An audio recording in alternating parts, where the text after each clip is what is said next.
Assalamualaikum warahmatullahi wabarakatuh. Saya akan mereview mata kuliah teori akuntansi bab 6 tentang pendekatan tradisional dan regulator teori akuntansi. Perkenalkan, nama saya Sri Handini. Selanjutnya di sini saya akan menjelaskan tentang hakikat akuntansi berbagai pandangan. Akuntansi adalah seni pencatatan, penggolongan, dan peringkasan transaksi yang bersifat keuangan dengan cara berdaya guna dan dalam bentuk satuan uang, dan pengintegrasian hasil tersebut. Akuntansi aktivitas jasa fungsinya menyediakan informasi kuantitatif terutama sifat keuangan tentang entitas ekonomik yang diperkirakan bermanfaat dalam pembuatan keputusan ekonomik dalam membuat pilihan antara alternatif tindakan yang ada. Para akuntan memiliki pandangan yang berbeda-beda. Teori akuntansi. Beberapa pandangan tersebut antara lain: yang pertama, akuntansi sebagai ideologi; yang kedua, akuntansi sebagai bahasa; yang ketiga, akuntansi sebagai catatan histori; yang keempat, akuntansi sebagai realitas ekonomi masa kini; yang kelima, akuntansi sebagai sistem informasi; yang keenam, akuntansi sebagai komoditas; yang ketujuh, akuntansi sebagai mitos; yang kedelapan, akuntansi sebagai alasan logis; yang kesembilan, akuntansi sebagai perumpamaan; yang kesepuluh, akuntansi sebagai percobaan; yang kesebelas, akuntansi sebagai distorsi. Setelah hakikat akuntansi berbagai pandangan, kemudian ada penyusutan dan verifikasi teori akuntansi. Walaupun akuntansi adalah sekumpulan teknik-teknik yang dapat digunakan di area-area khusus, akuntansi dipraktikkan dalam suatu kerangka teoritis implisit yang terdiri atas prinsip dan praktik yang telah diterima oleh profesi karena dugaan, kegunaan, dan logikanya.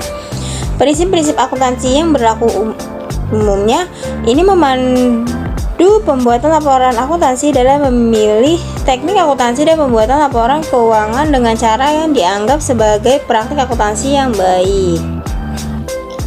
Berikutnya ada hakikat teori akuntansi, dibagi menjadi dua.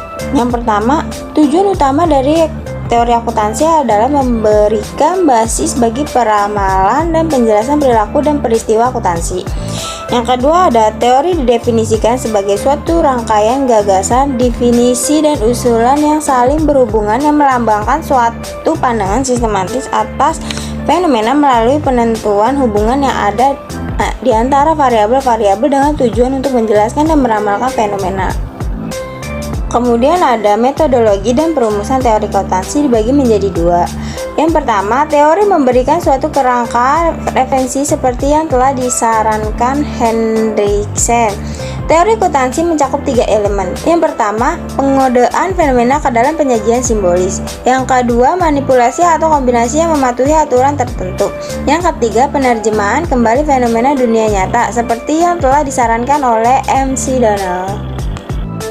Yang terakhir ada pendekatan untuk perumusan akuntansi dibagi menjadi dua. Yang pertama, non-teoritis, praktis, dan pragmatis. Yang kedua ada teoritis. Teoritis dibagi menjadi 6. Yang pertama ada dedukatif, yang kedua ada indukatif, yang ketiga ada etis, kewajaran, keadilan, ekuitas, dan kenyataan kriteria utama untuk perumusan teori akuntansi. Yang keempat ada sosiologi, pengaruh sosial dari teknik akuntansi. Yang kelima ada ekonomi, pengendalian perilaku dari indikator dua yang dihasilkan makroekonomi dari berbagai teknik-teknik akuntansi. Yang keenam ada selektif. Sekian dari saya penjelasan bab 6 tentang pendekatan tradisional dan regulator teori akuntansi. Sekiranya ada salah dan kurang-kurang mohon dimaafkan. Terima kasih. Baik, saya akan melanjutkan merisum teori akuntansi bab 15 tentang penyajian laporan keuangan PSAK 1. Penyajian laporan keuangan PSAK 1 dibagi menjadi beberapa bagian. Yang pertama, ada pengantar PSAK 1 tahun 2013. PSAK 1 tentang penyajian laporan keuangan telah disahkan oleh Dewan Standar Akuntansi Keuangan pada tanggal 19 Desember 2013. PSAK ini merevisi PSAK 1 tentang penyajian laporan keuangan yang telah diterbitkan pada tanggal 15 Desember 2009. Pernyataan ini tidak wajib diterapkan untuk unsur yang tidak material. Pengantar penyesuaian Dewan Standar Akuntansi Keuangan telah mengesahkan penyesuaian atas PSAK 1 tentang penyajian laporan keuangan pada tanggal 27 Agustus 2014. Selanjutnya ada pernyataan PSAK 1 tahun 2013. Pernyataan ini mengatur persyaratan penyajian laporan keuangan, struktur laporan keuangan, dan persyaratan minimal isi laporan keuangan. Entitas menerapkan pernyataan ini dalam penyusunan dan penyajian laporan keuangan bertujuan umum sesuai dengan SAK. Pernyataan ini tidak berlaku bagi penyusunan dan penyajian laporan keuangan entitas syariah. Berikutnya ada latar belakang perubahan, dibagi menjadi 4. Yang pertama ada perbaikan dengan penggunaan istilah yang lebih tepat. Yang kedua, pengaruh perkembangan PSAK lain yang belum dikeluarkan tahun 2009. Yang ketiga, mengikuti perubahan terakhir IAE 1 tahun 2010, pemisahan penghasilan komparatif lain dan penyajian informasi komparatif. Yang keempat ada efektif berlaku 1 Januari 2015, tidak ada penerapan dini. Kemudian ada tujuan penyajian laporan keuangan dibagi menjadi 2. Yang pertama, dasar-dasar bagi penyajian laporan keuangan bertujuan umum atau General Purpose Financial Statement agar dapat dibandingkan dengan periode sebelumnya dan entitas lainnya. Yang kedua, ada pernyataan ini mengatur 1. Persyaratan bagi penyajian laporan keuangan. 2. Struktur laporan keuangan. 3. Persyaratan minimum. 4. Isi laporan keuangan. Berikutnya ada komponen laporan keuangan dibagi menjadi 5. Yang pertama ada laporan posisi keuangan atau neraca pada akhir periode. Yang kedua ada laporan laba rugi dan penghasilan komprehensif lainnya selama periode. Yang ketiga ada laporan arus kas selama periode. Yang keempat ada laporan perubahan ekuitas selama periode. Dan yang kelima ada catatan atas laporan keuangan.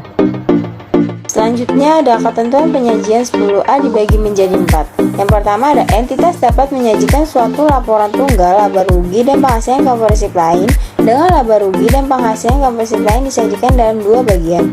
Yang kedua ada bagian tersebut disajikan bersama dengan bagian laba rugi disajikan terlebih dahulu diikuti secara langsung dengan bagian penghasilan komprehensif lainnya. Yang ketiga ada entitas dapat menyajikan bagian laba rugi dalam suatu laporan laba rugi terpisah.